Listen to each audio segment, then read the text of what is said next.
Hi, my name is Jackie Broaddus, and I'm a licensed mental health counselor from Hopeful Journey Counseling and Consultation, located in Fort Walton Beach, Florida.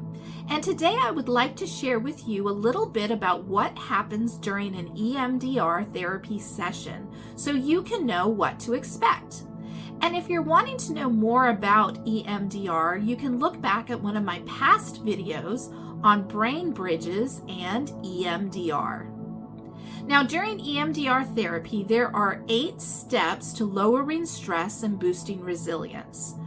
First, a therapist will gather information to help create a timeline of events in order to help you identify what upsetting events or targets you want to work on.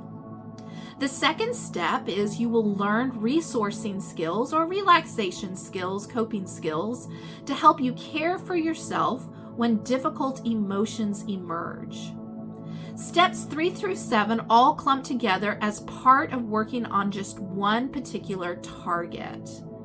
For step 3, your therapist will gather an assessment to help identify an image of the target you want to work on, a negative thought, or a dark cloud thought, as I like to call them, that comes up when you think about that target, emotions that visit, and any body sensations tied to the target. They'll also have you identify what you would prefer to think, or what I call a sunny thought, when this target memory pops up in the future. Step 4 is what most people think about when they think of EMDR, because this is where the bilateral stimulation, BLS for short, or the side-to-side movements or sounds take place. While the BLS is going, you start to think about the target image and you let your brain go where it needs to go. It's sort of like having train cars of thought, where the engine is your target image and the attached train cars are rounds of bilateral stimulation and intentional thinking. Your therapist will pause the BLS, ask you to take a breath, and then ask you, what did you notice?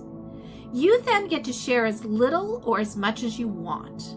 Your therapist will then make note of a point for you to go back and continue with another round of BLS and thinking and noticing. During these rounds, there will be a time to pause and reflect on the level of disturbance you are feeling from 0 to 10.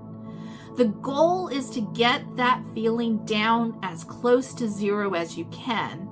But the reality is, in some situations, especially those that are still happening, it may not be possible to get to 0. So you try to go as low as you can go. For step 5, your therapist will help weave in your sunny thought to strengthen a positive thought or cognition to replace the dark cloud thought or negative cognition. This is done with a few rounds of BLS and thinking or noticing. So replacing the dark cloud with a sunny thought.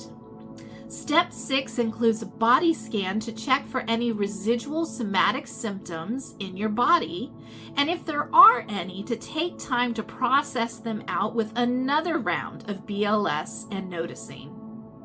Step 7 is closure, when you use a resourcing or relaxation skill to bring you back to a state of calm and make sure you are good to go.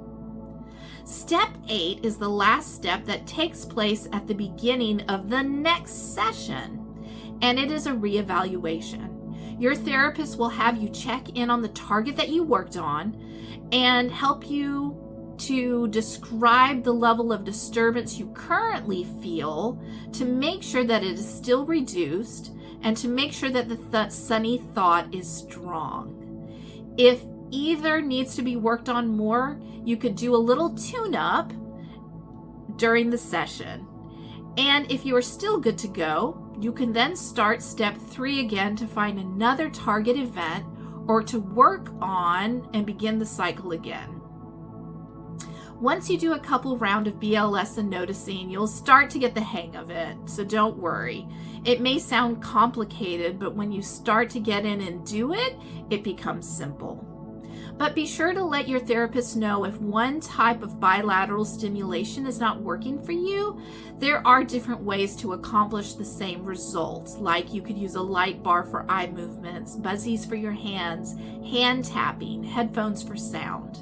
So overall, EMDR is a powerful yet gentle way to process upsetting events and learn skills you can use in the future.